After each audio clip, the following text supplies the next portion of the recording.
మేడారం జాతరలో కోవా బన్ అమ్మిన వలి వ్యవహారం ఇప్పుడు తెలుగు రాష్ట్రాల్లో సంచలనంగా మారింది సార్. ఒక యూట్యూబర్ వలిని క్వశ్చన్ చేశారు, మీరు ఏదైనా దీనిలో మిక్స్ చేశారా అంటూ అతని మతాన్ని కూడా క్వశ్చన్ చేసి కించపరిచే ప్రయత్నం చేశారు.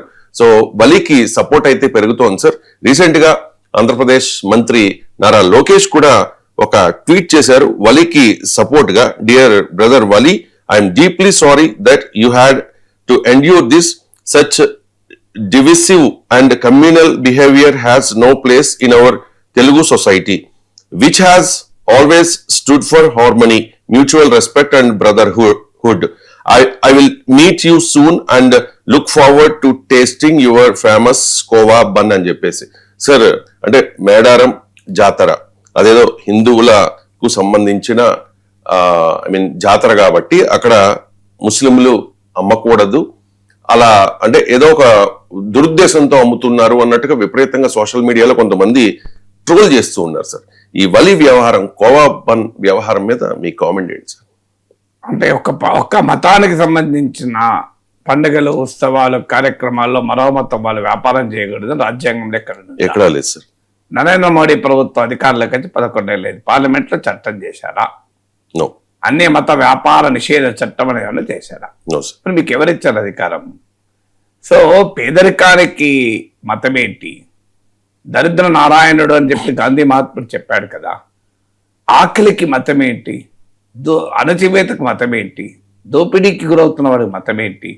పాప అతను ఏమి బిలియనీరా ఏమైనా? నీ దమ్ముంటే, ధైర్యం ఉంటే పెద్ద పెద్ద దోపిడీదారుల మీద పడు, ధైర్యం ఉంటే సరిహద్దున వెళ్ళి పాకిస్తాన్తో కొట్లాడు, మీరు ఇస్లామిక్ తీవ్రవాదులతో పోరాడు.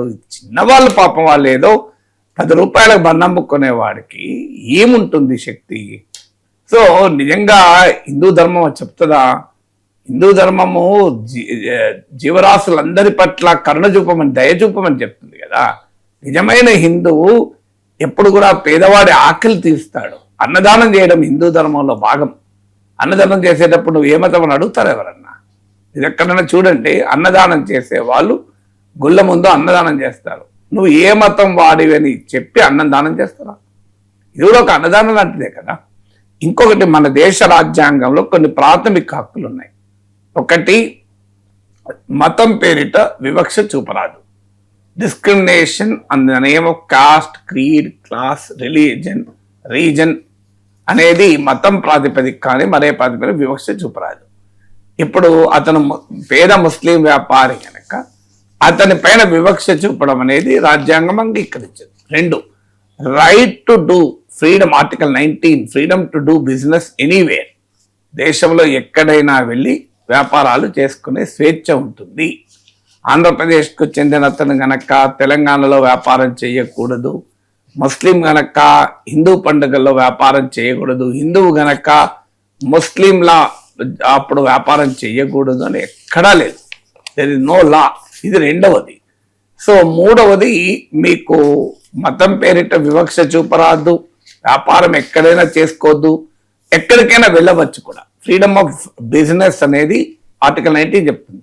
ఫ్రీడమ్ ఆఫ్ మూవ్మెంట్ అంటే ఆంధ్రప్రదేశ్ కర్నూలు అతను కదా, సమ్మక్క సారక జాతర ఎలా వస్తుంది అడగరాదు, ఎందుకంటే ఫ్రీడమ్ ఆఫ్ మూవ్మెంట్ ఉంటుంది. అంటే నువ్వు దేశంలో ఏ నిషేధిత ప్రాంతాలు మినహాయిస్తే ఎక్కడికైనా వెళ్ళవచ్చు.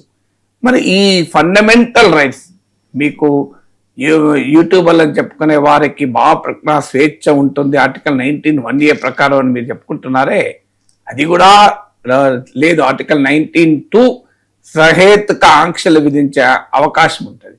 మరి మీకు భావ ప్రకటన స్వేచ్ఛ, వాళ్ళకి ఫండమెంటల్ రైట్స్ ఉండవా? సో ఈ ఉన్మాదం ఎందుకు పెరుగుతుంది? సో ఈ ఉన్మాదము పెరగటానికి కారణం ఏంటంటే దీని వెనకాల రాజకీయం. ఈ విద్వేషము పెంచి ఆ మతపరమైన విభజన తెచ్చి దాని నుంచి ఓట్లు ఏరుకునేటువంటి పరిస్థితి. ఆ మతపరమైన రాజకీయాన్ని ప్రశ్నించకుండా లోకేష్ నేను వలికి మద్దతుగా ఉంటానంటే ఉపయోగమే ఉంటుంది. ఇప్పుడు ఇది 10 ఏళ్ల క్రితం మనం ఇలాంటి ధోరణులు చూసామా? 20 ఏళ్ల క్రితం ఇలాంటి ధోరణులు చూసామా? ఎందుకంటే లాస్ట్ 10 yearsలోనే ఈ ధోరణి ఇంత స్థాయిలో పెరిగింది. ఈ 10 ఏళ్లలో పెరిగిన దీనికి మత రాజకీయానికి సంబంధం లేదా? ఆ మత రాజకీయాన్ని మాత్రం ప్రశ్నించకుండా ఆ మత ఉన్మాద ప్రేరేపించేటువంటి రాజకీయాల్ని ప్రశ్నించకుండా నారా లోకేష్ కేవలం నేను వలికి మద్దతుగా ఉంటాను, వచ్చి నీ ఫేమస్ బన్ తింటాను అంటే లాభమే ఉంటుంది. నువ్వు పోరాడాల్సింది విద్వేషం పైన పోరాడకపోతే ఇలాంటి వలి కాకపోతే రేపు అలీ వస్తాడు, అలీ కాకపోతే సలీం వస్తాడు, సలీం కాకపోతే ఇంకోరు వస్తారు. So you can avoid it. ఒక్కరికి మద్దతుగా మీరు వచ్చారు, సంతోషం. నిజంగా లోకేష్ని అభినందించాలి. ఆ మేరకు స్పందించాడు ఒక పేదవాడికి, సంతోషం. కానీ మూలాలను ఎదుర్కోకుండా పైన మాత్రం జరిగే సిమ్టమ్స్ను ఎదుర్కొంటా అంటే లాభం లేదు. సో సిమ్టమ్స్ ఇవి. డిసీజ్ ఎక్కడుంది? సమాజంలో విద్వేషాన్ని రగిలించాలి, సమాజంలో మతపరమైన విద్వేషాలు రగిలించాలి, సమాజంలో బలహీనుని మతం పేరిట అటాక్ చేయాలి. దానివల్ల నిట్ట నిలువునా సమాజం చీలిపోతే దాని నుంచి లాభపడాలి, రాజకీయంగా ప్రయోజనం పొందాలి అనే ధోరణి ప్రధానమైన. అందుకే అంటున్నాను, ఇది 10 ఏళ్లకు ముందు లేదు మన దేశంలో. ఇది ఉత్తర భారతదేశంలో చాలా తీవ్రమైన ధోరణి. మాకు చూసాం, మీకు ఉత్తరప్రదేశ్లో ఒక యాత్ర సందర్భంగా మీరు మీ పేర్లు డిస్ప్లే చేయాలి, మీరెవరో తెలియాలి, మీరు ఏ మతమో తెలియాలి, మీరు ఫుడ్ జిహాద్ జరుపుతున్నారని. సో ఫుడ్ అడల్టరేషన్ ఇది సీరియస్ ప్రాబ్లం. నిజంగానే అడల్టరేషన్ ఉంటే ఖచ్చితంగా దాన్ని ఎదుర్కోవాలి. అందుకే ఈ యూట్యూబ్లో నా రిక్వెస్ట్ ఏంటంటే, వెళ్ళి మీరు 5 స్టార్ హోటల్కి వెళ్ళండి, పెద్ద పెద్ద రెస్టారెంట్లకు వెళ్ళండి, ఫుడ్ అడల్టరేషన్ ప్రశ్నించండి. అది మీరు చేయాల్సిన పని. పేద ముస్లింల పైన కాదు, పేద వ్యాపారుల మీద కాదు, సామాన్యుడి మీద. వాళ్ళు ఏమి మతం కొరకు రాలే కదా. అప్పుడు పొట్ట చేత పట్టుకొని ఒక ప్లేస్ నుంచి మరో ప్లేస్కి వెళ్ళి ఒక 10 రూపాయలు బన్నమ్మి అందులో 10 పైసలు సంపాదించే వారికి మతం ఏంటి? వాళ్ళకి వ్యాపారం కదా. అసలు అందులో విషం కలిపో లేకుంటే ఇంకోటి కలిపి అమ్ముతారని ఏ ప్రాతిపదిక చెప్పారు? ఎక్కడ కేసు ఫైల్ అయింది? ఎక్కడ విచారణ జరిగింది? మీరు అడల్టరేషన్ అనేది అన్ని చోట్ల ఉంది. పెద్ద పెద్ద హోటల్స్, మీకు జిహెచ్ఎంసీలో దాడులు జరిపితే పెద్ద పెద్ద పేరున్నటువంటి రెస్టారెంట్లో కూడా, బ్రాండెడ్ రెస్టారెంట్లో కూడా మీకు ఫుడ్ అడల్టరేషన్ బయటకు వచ్చింది కదా. మీకు చేతనైతే ప్రభుత్వ వసతి గృహాలకు వెళ్ళండి, రెసిడెన్షియల్ స్కూల్స్ హాస్టల్స్కి వెళ్ళండి, అక్కడ మీకు ఎక్కడన్నా కల్తీ ఉందా చూడండి. సో కానీ ఒక పేదవాడు ఏదో పాపం కోవా బన్ అని అమ్ముకుంటుంటే దాంట్లో మీరు ఆధార్ కార్డుకి ఏం సంబంధం? ఆధార్ కార్డు నిజంగా అడిగితే ఫుడ్ లైసెన్స్ ఉందా అని అడగాలి. కానీ మన దేశంలో అసంఘటిత రంగానికి ఏ లైసెన్స్ ఉంటుంది? మీరు సుల్తాన్ బజార్లో రోడ్డు మీద అమ్ముకునే వాళ్ళ దగ్గరికి వెళ్ళి, గప్చుప్ బండ్ల దగ్గరికి వెళ్ళి మీరు ఎన్నడైనా మీ ఆధార్ కార్డు ఉందని అడిగారా? గప్చుప్ బండ్ల దగ్గరికి వెళ్ళి, పావుబాజీ అమ్ముకునే వాళ్ళ దగ్గరికి వెళ్ళి, మీరు ఇలా రోడ్డు పక్కన ఈటరీస్ అమ్మే వాళ్ళు చాలా మంది ఉంటారు. మీరు వాళ్ళ దగ్గరికి వెళ్ళి మీకు వ్యాపార లైసెన్స్ అడిగారా? అసలు లైసెన్స్ ఉంటాయా? మన దేశంలో 90% అసంఘటిత రంగం. రోడ్డు పక్కన మిర్చి బజ్జి అమ్ముకునే వాళ్ళు ఉంటారు. వాళ్ళ దగ్గరికి వెళ్ళి ఎప్పుడన్నా మీకు లైసెన్స్ ఉందని అడిగారా? పోనీ వాళ్ళ క్వాలిటీ స్టాండర్డ్స్ మీరు వెరిఫై చేశారా? మీరు వాళ్ళ ఫుడ్ అడల్టరేషన్ జరిగిందని మీకు ఎందుకు అనుమానం రాలేదు? సో ఇది చాలా స్పష్టంగా మత విద్వేషాన్ని, జర్నలిజం పేరిట మత విద్వేషాన్ని రగిలించేటువంటి ఒక ప్రక్రియ. అందులో ఒక మతం వాళ్ళని టార్గెట్ చేసి ప్రతిదాన్ని హలాలని, దీనికి కోవబన్కి హలాల్కి ఏం సంబంధం? సో దీనికి మొదలు ఉత్తరప్రదేశ్లో ఆ మధ్య ఒక స్వామీజీని అడిగాడు, మీరు యూపీ భారతదేశంలోనే అత్యధిక బీఫ్ ఎక్స్పోర్ట్ చేసే స్టేట్. యోగి ఆదిత్యనాథ్ రాష్ట్రం నుంచి దేశంలోనే అత్యధికంగా బీఫ్ మీకు ఫారిన్ కంట్రీస్కు, మిడిల్ ఈస్ట్ కూడా ఎక్స్పోర్ట్ అవుతుంది. ఆయన అల్టిమేటం ఇచ్చాడు, 14 రోజుల్లో ఉత్తరప్రదేశ్లో బీఫ్ ఎక్స్పోర్ట్స్ను ఆపుతారా అని. ఇంతవరకు యోగి ఆదిత్యనాథ్ ఆపలేదు. ఆవును రాష్ట్రమాతగా ప్రకటించండి అని ఛాలెంజ్ చేశాడు యోగి ఆదిత్యనాథ్. ఇప్పటి వరకు చేయలేదు. మరి దానికి ఆన్సర్ ఉండాలి కదా. సో మీరు ఇప్పుడు బీఫ్ ఎక్స్పోర్ట్స్ ఏమో మోడీ నాయకత్వంలో భారతదేశం నుంచి బ్రహ్మాండంగా యథేచ్ఛగా జరుగుతుంటాయి. మీరు ఇలా పేద వాళ్ళపై హలాల్ బన్ అని ఎంబడిపడే వాళ్ళని హింసించడం అనేది ఏ రకంగా రైట్?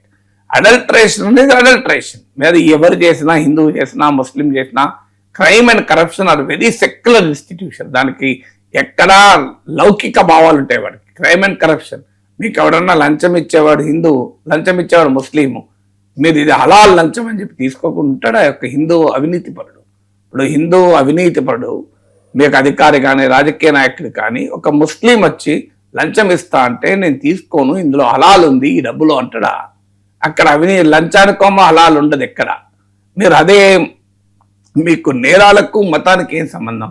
ఎస్, అడల్టరేషన్ అంటూ చేస్తే ఏ మతం వాడు చేసినా దాన్ని ప్రశ్నించాలి. మీరు పోనీయండి అసంఘటిత ఆహార వ్యాపారం అంటే రోడ్డు పక్కన ఫుడ్ అమ్మడం అనేది మన దేశంలో పెద్ద వ్యాపారం. అది ఫుడ్ ఈటరీస్, స్ట్రీట్ ఫుడ్ అంటారు. పెద్ద ఎత్తున స్ట్రీట్ ఫుడ్ ఫెస్టివల్స్ జరుపుతారు. ఈవెన్ అమెరికాలో నేను న్యూయార్క్లో కూడా స్ట్రీట్ ఫుడ్ తిన్నాను. రోడ్డు పక్కన ఫుడ్ అనేది ఇంక్లూడింగ్ అమెరికాలో కూడా ఉంటుంది. మరి అక్కడ లైసెన్స్ ఉంటే నాకు తెలియదు. మీరు ఇప్పుడు ఉదాహరణకు రాత్రి 1 గంటకి వెళ్ళండి ఐటీ కారిడార్కు, మీ ఫైనాన్షియల్ డిస్ట్రిక్ట్ రోడ్డు పైన ఇడ్లీలు, దోశలు, గుంట పొంగడాలు, వడాలు ఓపెన్గా నమ్ముతుంటారు కదా. మరి వాళ్ళందరి దగ్గరికి వెళ్ళి మీ ఆధార్ కార్డ్ ఏది, మీ ఫుడ్ లైసెన్స్ ఏది, మీరు కరెక్ట్గా క్వాలిటీ స్టాండర్డ్స్ ఫాలో అవుతున్నారని అడుగుతున్నారా? అసలు మీకు ధైర్యం ఉంటే పెద్ద పెద్ద వ్యాపారుల దగ్గరికి వెళ్ళండి, పెద్ద పెద్ద రెస్టారెంట్ల దగ్గరికి వెళ్ళండి, అక్కడ వెళ్ళి వాళ్ళని అడగండి, వాళ్ళని ప్రశ్నించండి.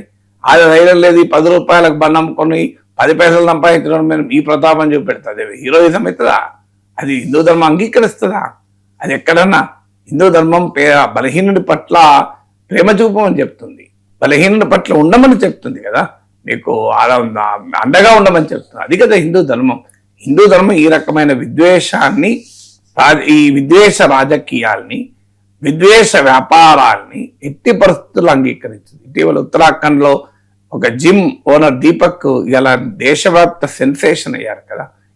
ఈ రకమైన ఒక బాబా క్లాస్ స్టోర్స్ అని ఒక 70 ఏళ్ల వృద్ధుడు 30 ఏళ్లుగా ఒక చిన్న షాప్ పెట్టుకుని బట్టలు అమ్ముకుంటే ఆయన మీదకి ఒక గుంపు వెళ్ళి నువ్వు బాబా అని ఎందుకు పేరు పెట్టుకున్నావు అని చెప్పి అటాక్ చేశారు. దానికి అడ్డుపడ్డటువంటి దీపక్ను బెదిరించారు. ఇప్పుడు అతను ప్రాణాలు తీస్తామని బెదిరిస్తున్నారు. ఇది మన ఉత్తరాదిలో చూసాం ఈ ట్రెండ్. మీరు సౌత్లో తెలుగు రాష్ట్రాల్లో చూస్తే ఈ చూడడం మొదలైంది. చాలా ప్రమాదకరమైన ధోరణి. ఆ మాటకొస్తే మీరు ఈ మన దేశ పండుగల స్ఫూర్తి, పండుగలు పవిత్రమైనవి, పండుగలు సమాజాన్ని ప్రక్షాళన చేయడానికి వచ్చినటువంటి జాతరలు, పండుగలు. ఒక జాతర అంటే ఏంటి? వేలాది మంది కలిసిమెలిసి ఉండేటువంటి జరుపుకునేటువంటి ఒక గొప్ప ఉత్సవం. అక్కడ ఈ విద్వేషం ఏంటి, ఈ రాజకీయం ఏంటి, మీరు పలానా ప్రాంతం వాళ్ళే అమ్ముకోవాలి, ఆంధ్రప్రదేశ్ నుంచి ఎట్లా వచ్చావు, నువ్వు పలానా మతం వాడు ఎట్లా అమ్ముకుంటావు, ఈ ధోరణి ఎక్కడా దేశం అంగీకరించారు. అందువల్ల లొకేషన్ వలీకి మద్దతుగా, ఆ గోవా బన్ వ్యాపారికి మద్దతుగా రావడం అప్రిషియేట్ చేయాలి.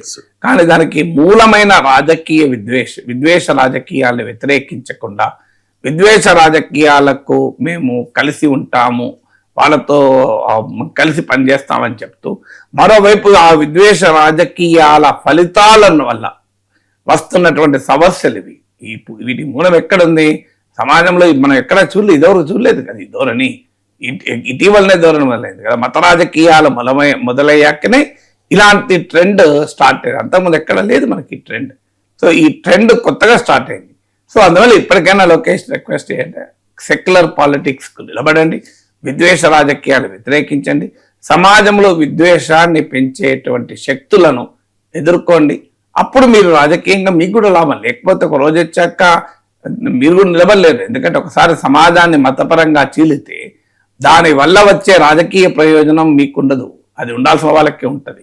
అది గుర్తుపెట్టుకోండి. నష్టం జరగకముందే మేల్కొనండి. ఈ రకమైన విద్వేషాల పైన సమిష్టిగా అందరం ఎదుర్కోవాలి. ఇది భారతీయతకు లెక్క సింబల్ కాదు, హిందూ మత ధర్మానికి సింబల్ కాదు, సమాజంకి మంచిది కాదు. సమాజాన్ని నిట్టనిలువునా చీలిస్తే చివరకు మిగిలేది విద్వేషమే. ప్రపంచంలో అనేక దేశాల అనుభవాలు మనకి ఇవే చెప్తున్నాయి.